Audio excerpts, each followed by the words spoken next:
Wellness Wednesday is brought to you by Adventist Health. We're back up in the kitchen for another Wellness Wednesday. We have two special guests to introduce, and we've got Dr.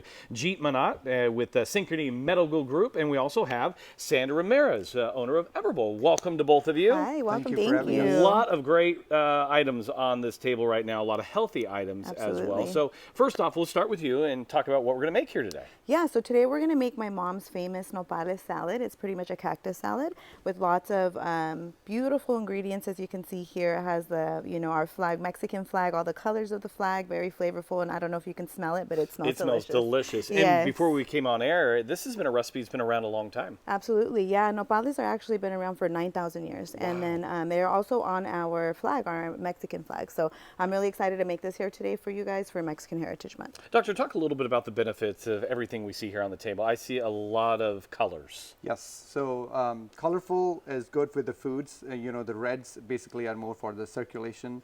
Blues and purples are more for the heart health. And then greens are more for digestion, and they're high in iron. So all these have a specific role for the body, and daily intake is actually great and should be included in. Starting with the salad with the cactus, it's great. It has anti-inflammatory activity, so which helps with the protection of the cells. Then obviously we have cilantro, which is high in vitamin A, vitamin C, and vitamin K. A is obviously good for the eyes, we all know. C has, again, immune properties, anti-inflammatory properties, and then vitamin K helps with the absorption of the calcium. So that osteoporosis, obviously, it keeps that away if you include that in your diet. And I know a lot of people are worried they don't get enough protein maybe in their diet, but I noticed we did just put some chickpeas in there, which are very high in protein. Right, protein and fiber. So they are really, really high in protein. They make you full for a longer period of time, obviously. A good protein source and also a good fiber source helps in digestion. So it's great to include in that daily. So we kind of take these main ingredients. What were you pouring in there right now? Like a vinaigrette, lemon vinaigrette? Yeah, so it's lemon, freshly squeezed lemon juice, and then we also added garlic salt to it. So very simple. So this kind of reminds me kind of a ceviche a little bit, Absolutely, right? Yep. And I was going to mention that. So if you are, love ceviche, this is something that you're going to love as well. If you, don't want to do fish, you could do the cactus, and like as you mentioned, the chickpeas add a lot of protein in it.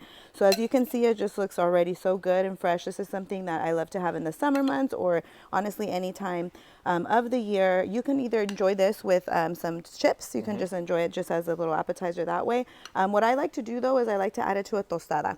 And depending on what part of Mexico you're from, you can add mayo, like a little bit of light mayo on top. That's how I like it. What region would that come from? So that's, we're from Jalisco, from Guadalajara. Okay. So that's where I like to have mine. I'll put just a little bit at the bottom, and I add my my nopales on top. Don't get that confused with Miracle Whip. No, absolutely. Nope, it has the mayo. It'll give it a different flavor for sure. Now, real quick, for people that may not be familiar with cactus, what is the flavor of cactus? So the cactus flavor to me, it's kind of like a green bean to me. Okay. Yeah, it's kind of that type of consistency. But I just love it because it's very fresh, and when you add it with all these ingredients, it's just delicious, honestly. So on the garnishes on top, you can add some fresh cheese. So let me do this way. There's some queso fresco, as we like to call it. One of my favorite cheeses. Yeah, so you add that on top, and then you can also add some avocado on top as well. And I like to top it with some Tabasco, some tapatio, if you like some type of spice. And the thing about you may be looking at it and saying, oh, this isn't really a meal. But it really could be a meal because you're getting all of the fresh vegetables, you're getting that protein, that fiber. So it could be a complete meal just as it is. Absolutely, it sure can, yeah. And I like to have 2 or 3 of them. So for me, it's very filling. And I saw something on the table that I really like. And that is if you're at home and you like gadgets, this is one of my favorite things because you can do a half avocado, and instead of just putting it in the fridge, these will actually keep your avocado pretty fresh long time. So look for one of these in the store because it'll keep your vegetables and your avocados fresh. So thank you both so much for joining us today, and I'm about ready to dive in. I'm usually kind of full about this time, but I am digging in on this recipe, one of my favorites. So we'll be right back.